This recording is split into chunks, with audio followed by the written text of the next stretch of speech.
सभी को नमस्कार, मेरा नाम अभिषेक है और आप देख रहे हैं बेसिक साइंस और इंजीनियरिंग की क्लास जो आरआरबी, एएलपी और टेक्नीशियन के लिए इम्पोर्टेंट है। हम अब इंजीनियरिंग ड्राइंग को पढ़ रहे हैं और धीरे-धीरे इसको भी हम लोग ख़त्म कर लेंगे। अगर आप पीछे की क्लासेस को नहीं देखते हुए आ रहे हैं तो बिल्कुल देखना चालू कीजिए, क्योंकि आपका सीबीटी 1 हो जाएगा और आपको समय भी नहीं मिलेगा और पता चला आपका सीबीटी 2 एग्ज़ाम भी आ गया। तो सभी चीज़ को पढ़ते हुए चलिए, रिवीज़न करते हुए चलिए, ताकि आखिरी वक़्त में आप ज़्यादा से ज़्यादा याद करने पर फ़ोकस कर सकते हैं। चलिए बढ़ते हैं आज की क्लास में। आखिरी क्लास में हमने टी स्क्वायर के बारे में देखा था। आज हम लोग देखेंगे अपने अगले इंस्ट्रूमेंट्स के बारे में।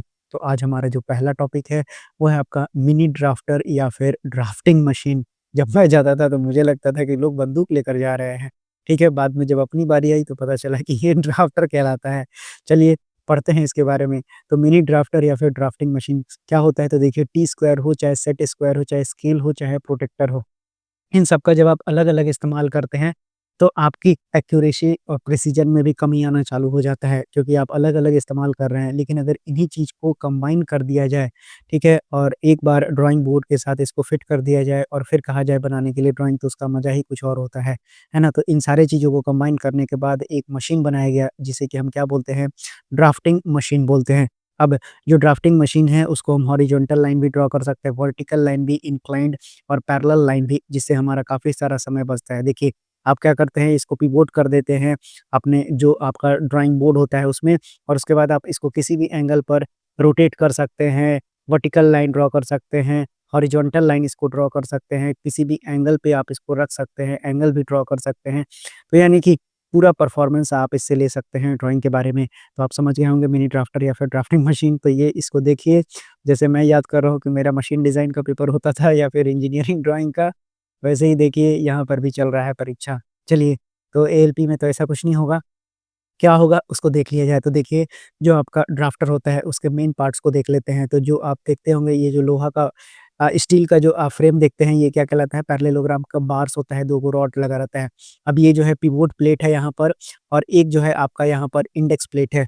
अब यहाँ पर प्रोटेक्टर हेड लगा हुआ है, आप देख सकते हैं, उसी तरह से स्केल है। और यहाँ पर क्या है? लॉकिंग नॉब आपको दिया गया है लॉक करने के लिए। आप देखते होंगे यहाँ पर इसको आप घुमाते होंगे, ताकि वो फिर सीधा ड्राफ्टर के पर केवल स्मूथली जो है चलता रहेगा।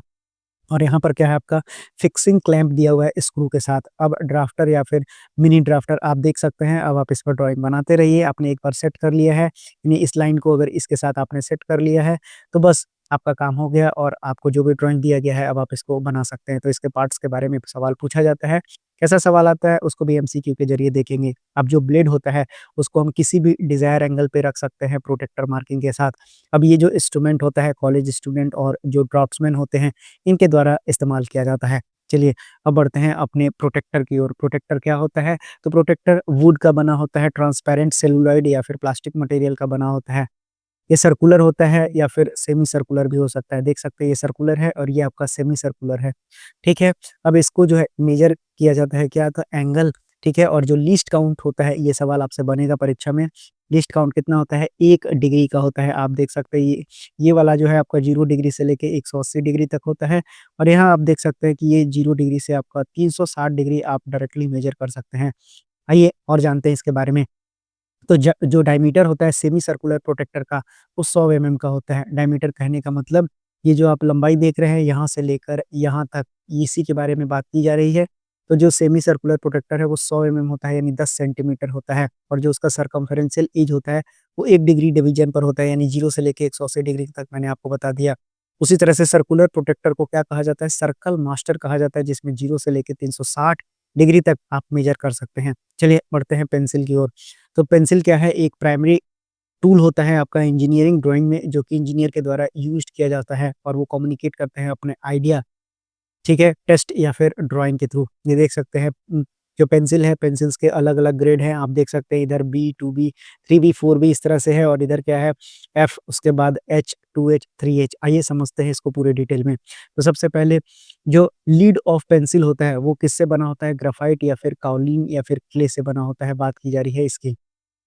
उसी तरह से जो ग्रेड होता है पेंसिल लीड का, उसको अल्फ़ाबेट से शो किया जाता है या फिर लेटर मार्क कर दिया जाता है इसके एक एंड पर, ठीक है? जैसे यहाँ लिख देंगे हम एचबी, उसी तरह से यहाँ 3H लिख देंगे, इस तरह बात की जा रही है। अब आइए जानते हैं कि पेंसिल के ग्रेड्स कितने होते हैं। तो पेंसिल के बहुत सारे ग्रेड्स होते हैं, आइए उनको समझते हैं। तो आप अगर देखेंगे कि एफ आपसे पूछा जाता है कि क्या रिप्रेजेंट करता है, तो फाइन पेंसिल। उसी तरह से अगर आप फाइन पेंसिल से लेफ्ट की ओर जाएँगे तो ये H2, H3H यानी कि जो पेंसिल का कलर है वो फेड होता जाएगा और जो पेंसिल है उसको हार्ड पेंसिल कहना चालू कर देंगे। और जैसे ही आप राइट साइड की ओर बढ़ेंगे यहाँ पर H और B लिखा नज़र आएगा, तो B2B 7B तक जाएगा और ये आपका 9H तक क्लासिफिकेशन होता है। तो जितना इधर आप जाएँगे राइट की ओर, उतना ज़्यादा जो पेंसिल है वो ब्लैक होता चला जाएगा। तो B यानी कि ब्लैक है और H का मतलब हार्ड होता है और F का मतलब होता है फाइन पेंसिल, तो इसको याद रखिएगा। अब जो इम्पोर्टेंट है एग्ज़ाम उपयोगी, इसको भी देखिए।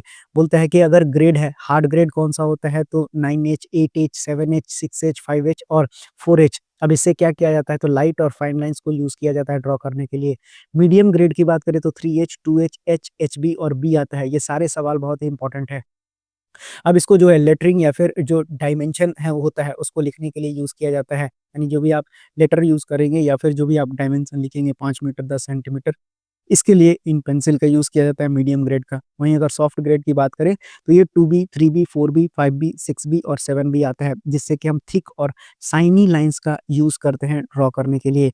बात करें कुछ और इम्पोर्टेंट पॉइंट्स की, तो एचबी मैंने आपको शुरुआत में ही बता दिया। एचबी क्या डिनोट करता है, मीडियम ग्रेड को डिनोट करता है। ठीक है? उसी तरह से जो एच है हार्डर को डिनोट करता है, ठीक है? ग्रेड बी जो होता है वो एचबी से क्या होता है, सॉफ्ट होता है। मैंने आपको शुरुआत में ही सारी चीज़ें एक्सप्लेन कर दी हैं। अब एच और एचबी पेंसिल यूज़ किया जाता है फ्री हैंड ड्राइंग या फिर लेटरिंग वर्क के लिए। और अगर 2H और 3H पेंसिल की बात करें तो इससे हम डायमेंशन लाइन, सेंटर लाइन और प्रोजेक्शन लाइन ड्रॉ करते हैं। इम्पोर्टेंट सवाल है, आपसे पूछा जा सकता है। वहीं अगर एज की बात करें तो ये डायमेंशन को ड्रॉ करने के लिए हैचिंग लाइन जो होती है आपकी, उसको ड्रॉ करने के लिए यूज़ किया जाता है। लेटरिंग के लिए यानी कि लेटर लिखने के लिए और जो सर्किल के कर्व्स होते हैं उनको बनाने के लिए यूज़ किया जाता है। अब जो लीड होता है हार्ड पेंसिल का वो स्मॉलर डायमीटर का होता है एज़ कम्पेयर टू जो सॉफ्ट पेंसिल का लीड होता है उसके रिस्पेक्ट में, है ना? अब जो है नीट, क्लीन और प्रिसिजन ड्राइंग पेंसिल पर ही आपका डिपेंड करता है और आपसे ये सवाल कई बार पूछा गया है कि कितने grade of pencil engineering drawing में यूज़ करते हैं? तो ये आपके 18 ग्रेड्स पेंसिल के यूज़ किए जाते हैं। अब आइए जो लीड होता है पेंसिल का उसको जो है 2 डिफरेंट फॉर्म में हम देखते हैं। आप देखिए ये आपका कोनिकल फॉर्म है और ये आपका चीज़ल एज है। अगर कोनिकल पॉइंट की अगर मैं बात करता हूँ, कोनिकल एंड की बात करता हूँ आपको, तो इसका यूज़ कहाँ किया जाता है? तो स्केच वर्क और जो लेटर लिखने के लिए होता है, वहाँ पर ये काम आता है।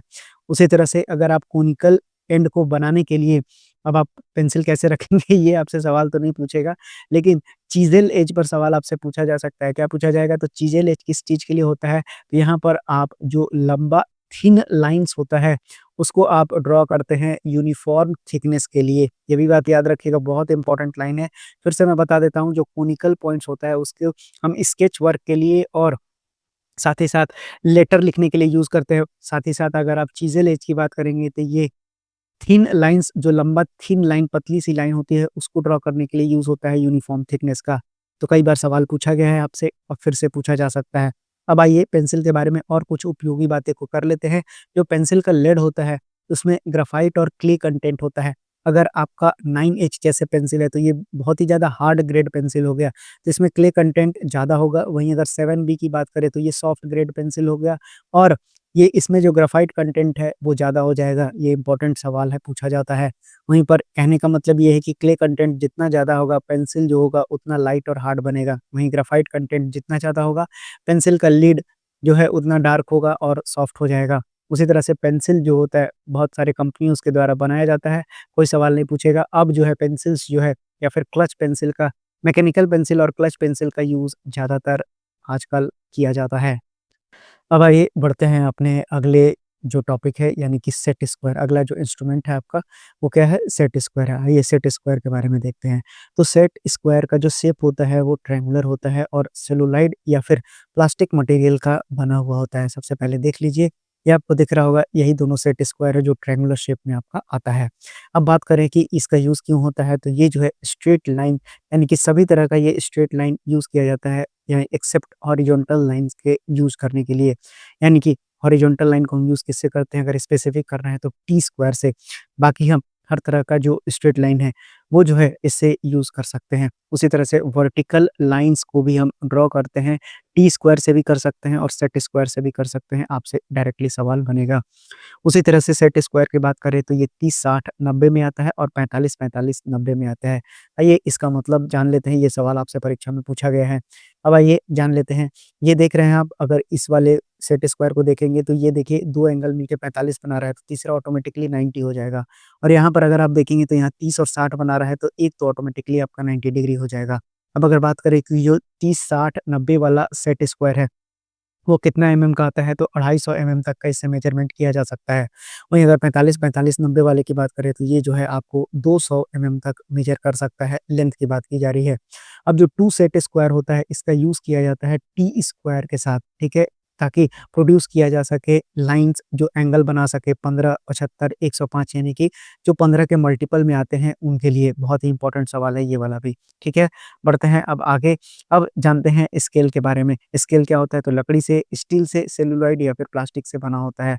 जो एजेज होता है स्केल का, वो जो है डिवीज़न होता है इसमें सेंटीमीटर्स का, जो कि डिवाइडेड होता है ये मिलीमीटर्स में। आप देख सकते हैं, ये हो गया 1 सेंटीमीटर, 2 सेंटीमीटर, और 1 सेंटीमीटर में 10 एमएम होता है, तो ये लाइन 10 एमएम का बना हुआ है, ठीक है? तो अब बात करें कि जो स्केल होता है वो रस्टलेस स्टील से बना होता है, यानी स्टेनलेस स्टील की बात की जा रही है, जबकि ड्यूरेबिलिटी इसका ज़्यादा रहे। जो स्केल होता है वो फ्लैट भी हो सकता है, ट्रायंगुलर क्रॉस सेक्शन भी हो सकता है। आप देख सकते हैं ये फ्लैट है, यहाँ पर आप देख सकते हैं ये आपका ट्रायंगुलर क्रॉस सेक्शन ये दिखाई पड़ रहा होगा।